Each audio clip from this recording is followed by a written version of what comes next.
What is it that has drawn you to create this collection of cartoons? Well, Dan, thanks for inviting me back. It's a great honour and a privilege, particularly to be able to enjoy memories of Abingdon.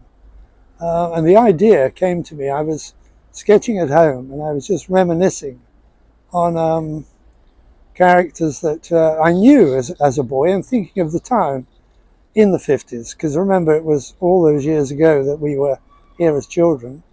And I was thinking of the marketplace. I was thinking of the shops that used to be here. No longer, long gone, long gone. And there were marvelous things going on. A lucky time. So in that memory, I started sketching, and out of these sketches came some rather interesting characters that I remembered, and that's how the idea came to put this exhibition together. And I must say, Dan, it's been a wonderful experience. And quite emotional, really, thinking of people that one knew all those years ago, were readily available to talk to or be seen around the town. Yes, it's a great thing. Well, it's a sort of snobby thing that we talk about being an Abingdonian. It really, I mean, for my generation, it really means, and this is really in a very humorous way, to be born in the Warren Hospital, which go back a good many years. Abingdon had its own proper big operating hospital where things took place, mostly births, it seems. So we always said, well, if you weren't born in the Warren, you weren't an Abingdonian. But of course, that's really just a humorous kind of side.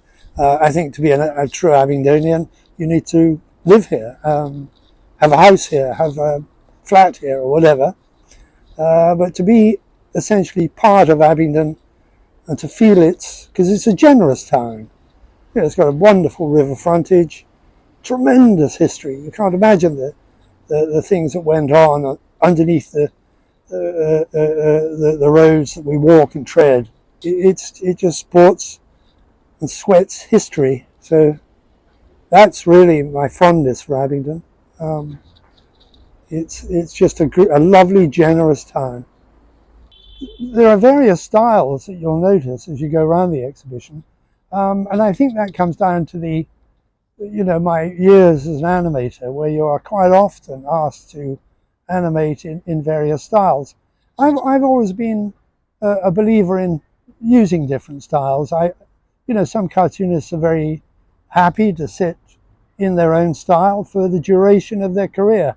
I personally, I would find that a little tedious. I've worked in the style of Toulouse-Lautrec, for example. I've worked in the style of Alfred Bestel, who was famous for the Rupert Bear albums, Beatrix Potter, and my own. I mean, if we go back to my early film of Ubuwa, I was hugely influenced by Japanese animation at the time. I'm talking about the early 70s. So that again was a different style, and that then again the subject matter was leading me into a more staccato style, and then going through. I mean, I don't know how many commercials I've made, animated television commercials, for over Europe, even the States, the Orient, but so yeah. That's how the style is developed. And in the exhibition itself, I may go on, you'll see different styles. And it's been really where I felt the subject matter needed a certain style. Some are heavy pencil, some are quite loose sketches, and some are quite highly finished. Like there's one called My Shop, which is a memory of a sweet shop, which I've done in a very, how can I put it? It's very linear, and I've used color to bring in the atmosphere.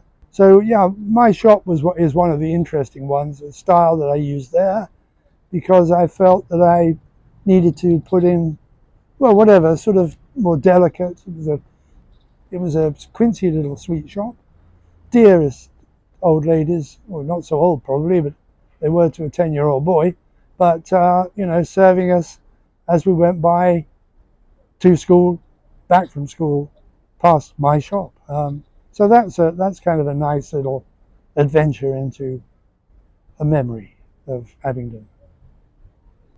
The other thing that was very special to me, thinking about this project, is the places really that are no longer here. That Abingdon, being a market town, had a full operating cattle market back in the 50s. And I mean, when we were kids, we used to come down here in the holidays, and Monday market day was a special day. So for an 8-year-old boy, and you could walk down then, there was nothing. You weren't going to be kidnapped. You just walked down with your mates, and you went to the market and enjoyed the calves, the little piglets. And then there was a great thing where the Blue Boar is, the pub, the Blue Boar in Bath Street. There's a big gate there. Well, that was the gate that they brought the bulls through, and walked the bulls straight off the wagon, straight onto the weighing scales, huge weighing scales. These great animals, steaming, panting animals, powerful animals, would be pulled out, and they would weigh them, and then there'd be a lot of shouting and arguing, and then they'd be led off again. And then all the calves, all the cows, chickens and geese, and a great and fabulous thing to have experienced, really. So there was a shop here, and I've done a drawing of this shop, and I hope there'll be a few people who will remember.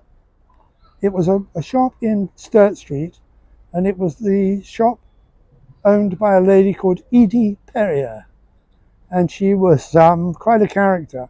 And she had I think basically all the year round, she was selling second-hand clothes. So she would be the old version of a charity shop.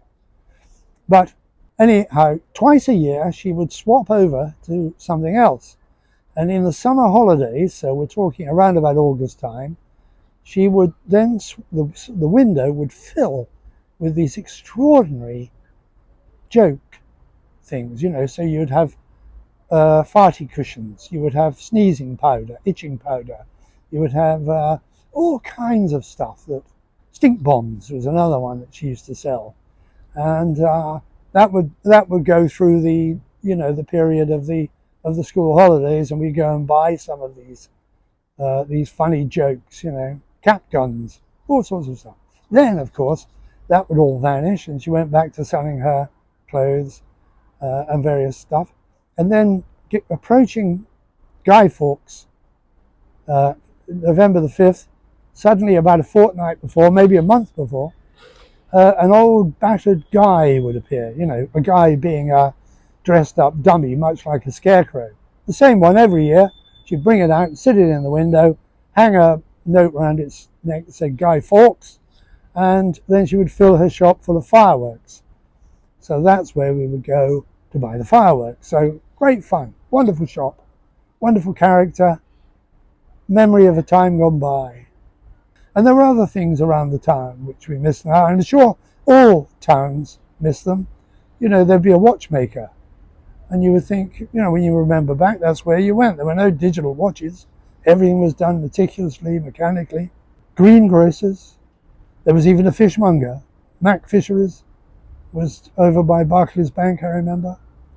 Lots of industry going on, and lots of regular sounds, at around about 5 o'clock every evening, you would hear this great hooter go, which was the factories turning out, the MG car factory. And they would all, the street was full for about 15 minutes of men on bicycles, all cycling home, and then they would vanish, like ants going away, Then they would come back again in the morning. Yeah, wonderful. Life throbbing away there. And these are the memories. So there we go, Abingdon, a wonderful town.